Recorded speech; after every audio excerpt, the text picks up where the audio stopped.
On June 5th, 2024, an extraordinary event occurred at Red Rocks Amphitheatre, Colorado.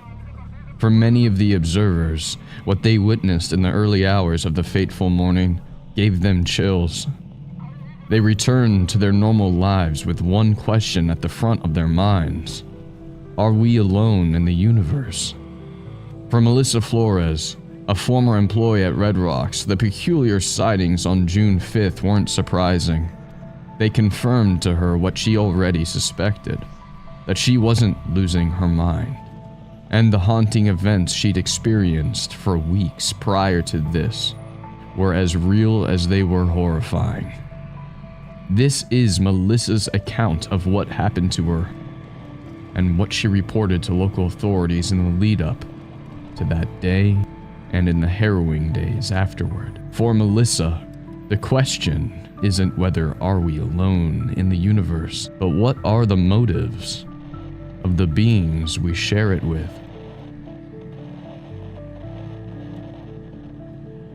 As a New Jersey girl, I ended up working at Red Rocks Park by chance. I was going through a messy breakup. I reached out to an old college friend, Jane, who lived in Denver, and she said I could stay with her for a while. It just sort of unraveled that way, as if in a twisted way it was meant to be.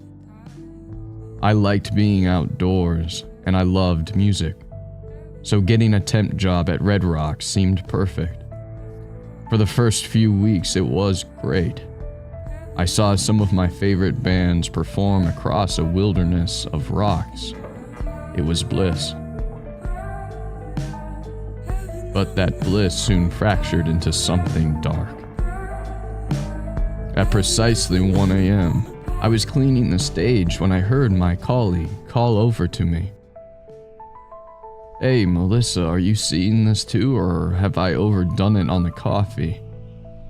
I heard the nervous crackle amid his lighthearted tone, and I felt the hair on my arms rise. I knew something was going on. Something involving them. I dared to follow his gaze, and I saw this object floating there in the north of the amphitheater. It was a dark, metallic disc, several hundred feet long.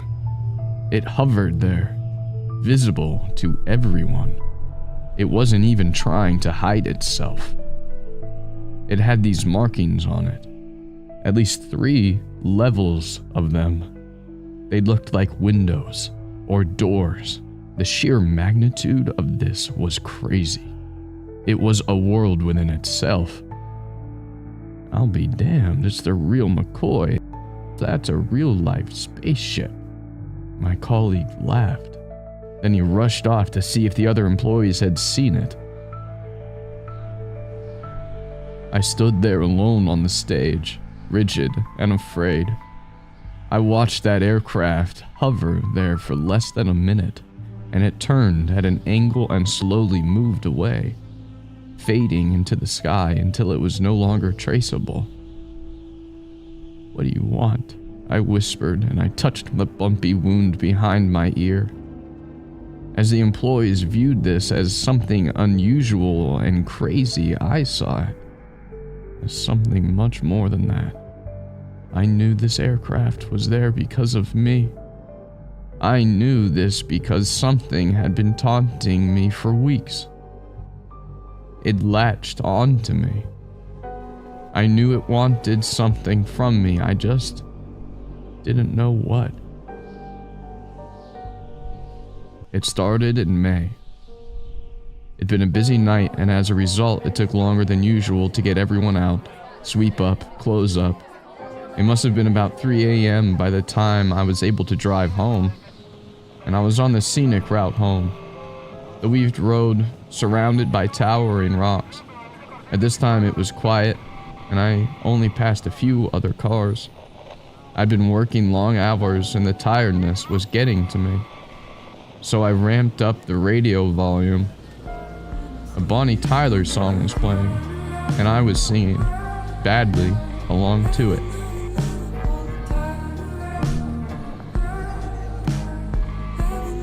The Then the radio lost signal. At first, there was a static, but then there was this high-pitched screeching sound coming out of it. It was the worst sound I'd ever heard. The frequency of it felt like a hammer to my head. I tried turning it off, but I don't know if the dial was jammed or I couldn't get it to stop. I couldn't focus. That sound was so painful, I thought my head was going to explode. I somehow managed to park up without crashing, and I pounded my fists into the radio. And then there was this flash of blinding light that seemed to rain down on me from the sky. It made me blink and lower my head. Then there was darkness. I woke up in my car, my head resting on the steering wheel, some unknown song playing at a normal volume, and the daylight streaking through the windshield. Over the music, I heard this thudding sound, and in my haze, it took me a moment to place it and realize someone was knocking on my window. I lowered it and I saw a ranger there. He asked me what I'd stopped there for, and I came up with an on-the-spot lie about pulling over as my car was making a strange noise. I don't know if he was buying it or not, but he told me to get it checked over by a mechanic, and then he let me go on my way. It was 7 a.m., meaning I had an unexplainable 4-hour gap. I know I didn't fall asleep. There's no chance that could have happened over that noise. Something had happened to me. I knew it. And it was nagging away at the back of my mind, but no matter how much I tried to place it, I couldn't. Having a gap in your sense of time was unnerving. Anything could have happened to me, and I couldn't recall what it would be. That was too much time to just lose like that without any explanation. I tried to just forget about it. If only it had been that easy. That same evening, after I'd caught up on sleep, it was impossible to forget about something like that. I was showering when I felt this sharp pain behind my right ear. It caused me to clench my teeth and grip a hand on the wall. When I turned the water off, the pain disappeared, as if it had never been there at all. I felt the spot behind my ear, and I felt sick when I felt it. There was something there.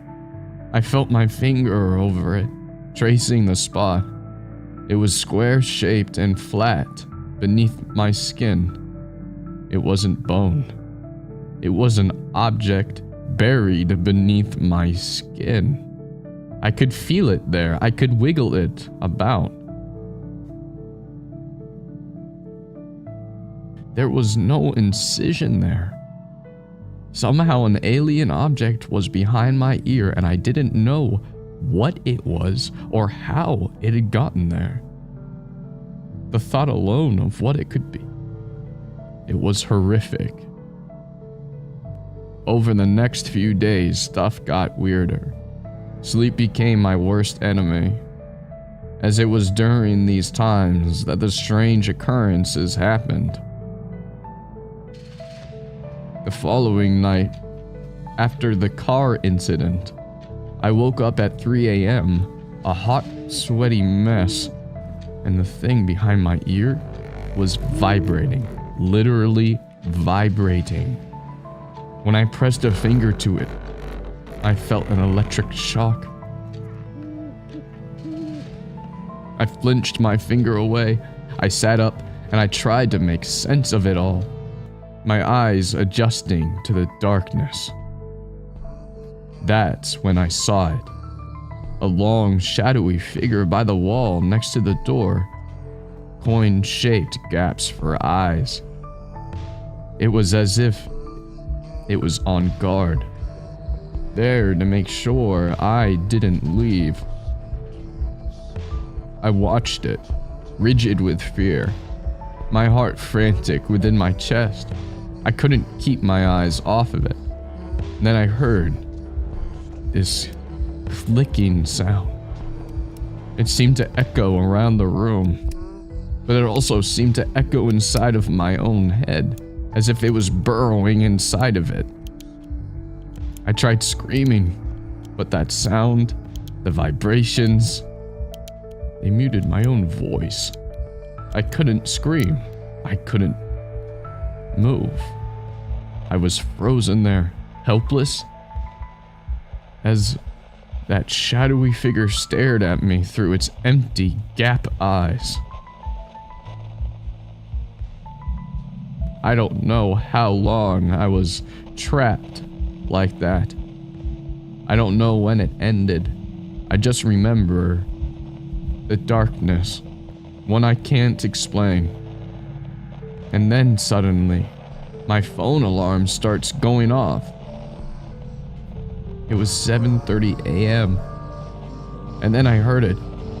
I don't know if it was playing inside of my head or the room. That Bonnie Tyler song. I thought I was going mad. I don't know when I blacked out. I don't know why I was hearing that song as I lay there in bed. The memory of that shadowy figure, vivid in my mind, but no idea where the last 4 hours had gone. I got ready in a trance-like state and went downstairs.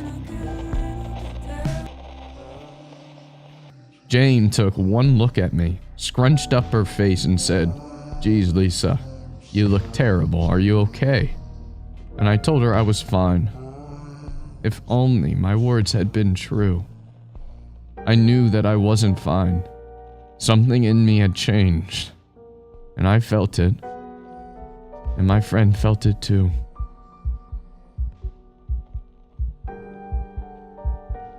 After that, things went from bad to worse.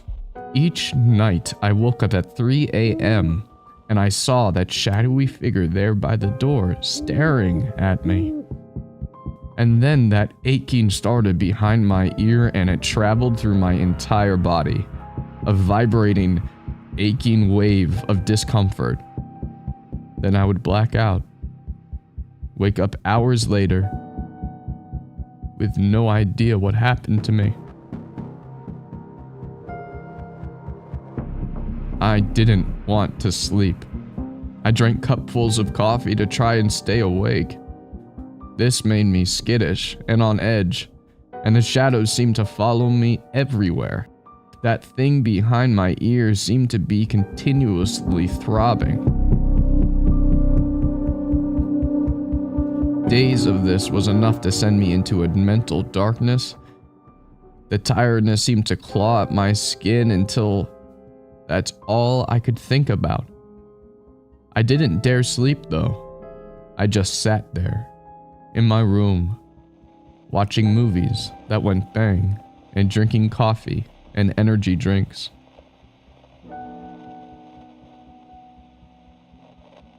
This took its toll on me, and regardless of all the caffeine circulating my body, I fell asleep.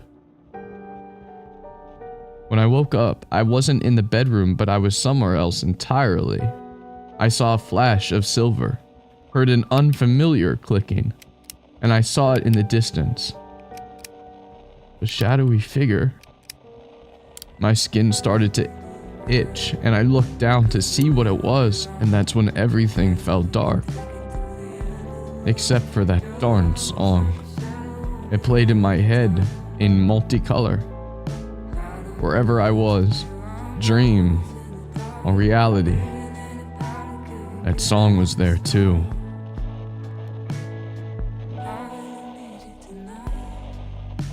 I awoke in my bed, clawing at my skin and knowing I could not carry on like this. And that strange object throbbing behind my ear is all I could think about. How I wanted to claw it out of me so I could be free. So I could sleep. I needed to cut it out of me. I needed them to leave me alone. I've never hurt myself before. I'm no good with blood and gore. I'm the friend who hides behind a cushion when a horror movie is on. Yet that thing behind my ear, it was too much to bear. I couldn't go to the hospital and tell them about it.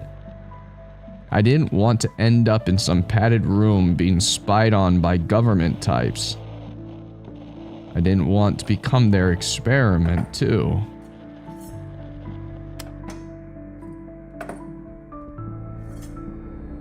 I needed to remove it myself. I got ice to numb the area, and I found a razor blade in the medicine cabinet. I couldn't see the area very well in the mirror, so I had to feel with my fingers. As the blade pierced my skin, I didn't feel a thing. It wasn't just the ice that had numbed me.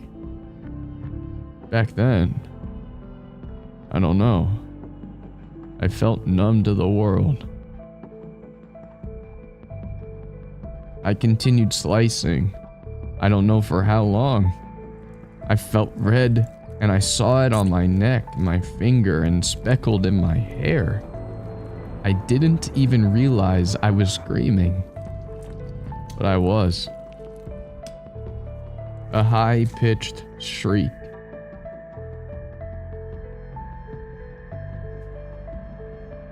Jane barged into the bathroom and saw me there, covered in blood, and I screamed at her, "Get it out. Get it out of me." She said I was inconsolable, and she eventually managed to get me to drop the blade and calm down, and afterward, I explained what had been going on, and I told her about the thing behind my ear, and that I needed to cut it out. She asked to look, and I saw her face, twisted with confusion in the mirror. I saw her mouth move as she said it. "Lisa, I don't feel anything, there's nothing there." I felt behind my ear, poking the area, despite the pangs of pain that it caused me. She was right. The object had gone. I knew I hadn't managed to cut it out, but I don't know how it could just vanish like that. I was hysterical. I didn't understand any of it, and I just wanted it all to end. My friend cleaned up my wound and then cleaned up the bathroom, and I swear she thought I was losing my mind, as she told me I should talk to someone, a doctor or a therapist. I told her it's fine, that I was fine. I said it was over, and I so wanted to believe that. Now the object had been gone, it would be over. Oh, how wrong I was. It was all only just the beginning. For the next week, nothing happened, and I dared to believe. There were no strange sounds, haunting shadowy figures, and work was fine too. And then the UFO sighting, and I knew it was just meant for me. And I drove home on the same spot of road all this had started on. And when I saw it there in the sky, that same dark metallic disc as before, only this time it seemed to glow, lighting up the entire sky. I continued driving, and the radio wasn't on, so they couldn't get me through that. At least that's what I thought. I pressed my foot on the gas, and I focused on the roads, on getting home. And I was humming to myself that darn Bonnie Tyler song. It's stuck in my head now. I hummed it to try and distract me from the unknown horror in the sky.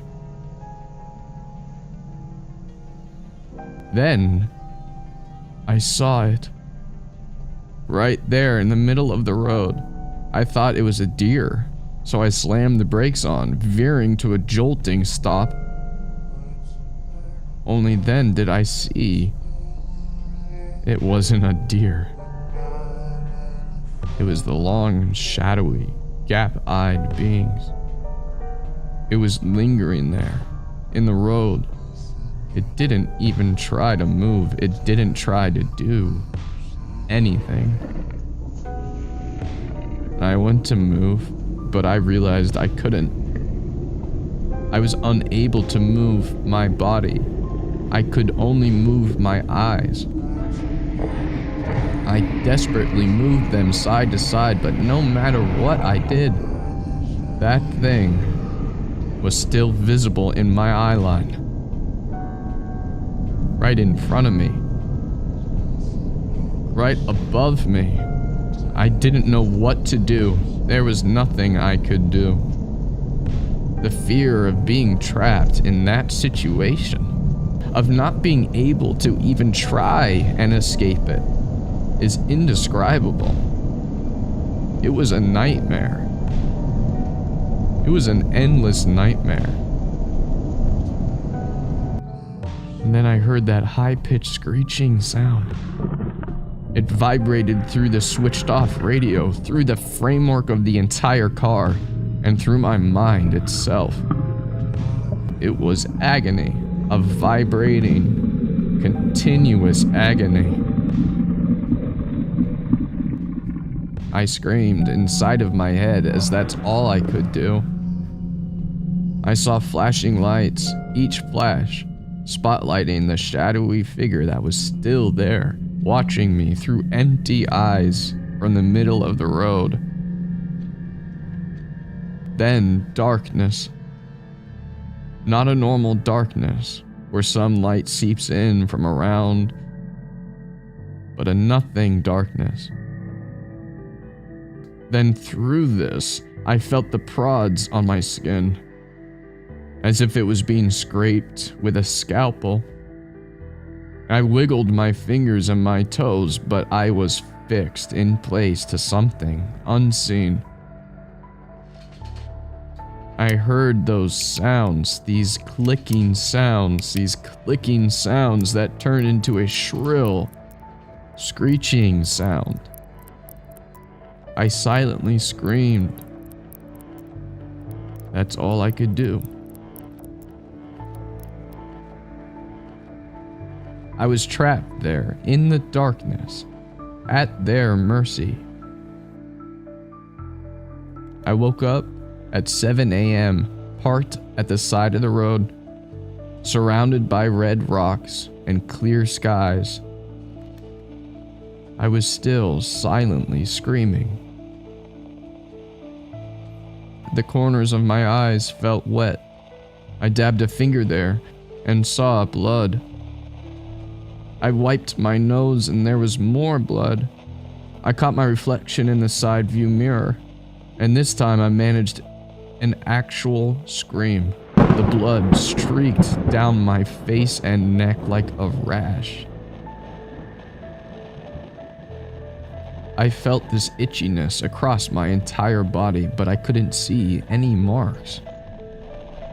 I didn't know what to do but drive home and carry on as if everything was normal. And I managed it for about a week. A whole week of living a lie that they'd left me alone. That I could be normal again. And then it started up again. But of course it did. they never truly go away. And now they're back. It's back, and I don't know what to do. I thought it had gone, but I should know by now that it will never go, not properly. It's back, and it's in my head again. I feel it. I feel the strange object there behind my ear.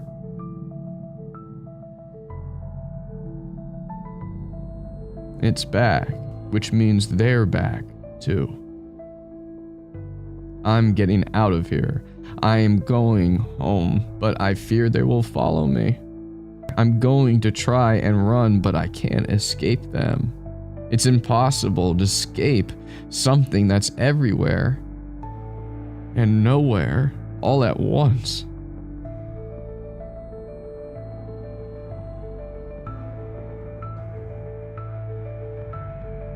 Melissa Flores recorded her account on her phone and sent it to her roommate Jane at 3 a.m. on June 14th, who gave it to the police. Jane discovered it when she awoke that morning.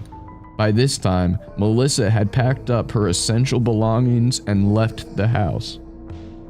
Her whereabouts are still unknown. Her family in New Jersey hasn't heard from her, and neither have her friends. Jane states that Melissa worked at Red Rocks, yet there's no record of Melissa Davis having ever worked there. So did these horrors Melissa claimed to have undergone really happen to her? Or were they the result of a young woman with a difficult past and suffering from sleep deprivation? It's unclear what truly happened to Melissa Flores, but it's as if she's faded from memory. Faded as rapidly as the spacecraft dozens of employees claim to have seen. So is the question whether we are alone in the universe? Or is it what are the true motives of the beings we share it with? For more scary horror stories, please subscribe.